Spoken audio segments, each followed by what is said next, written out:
The government says to keep the facility open would be a waste of Ontario taxpayers' money. However, the closure is being seen as a double blow to Sarnia because the community is just ramping up its fight to keep the Sarnia jail from closing.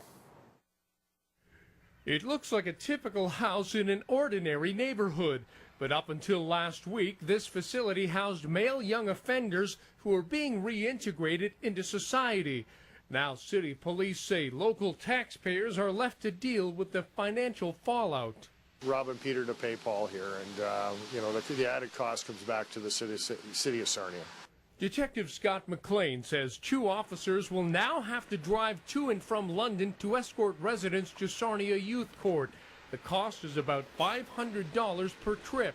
Last year there were 60 such trips, which would have added $30,000 to the police budget. We're taking 2 officers off the street. Maybe it might have to be backfilled with overtime as well, so there could be additional costs involved in it as well. Our police budget, a great percentage is the wages of the officers involved, and the extras are shaved down so tight as it is. Tory corrections critic Bob Bailey has been pushing for a review of the planned closure next year of Sarnia Jail.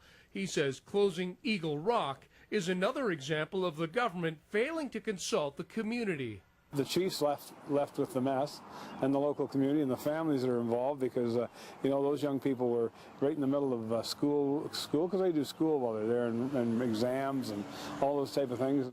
CTV News.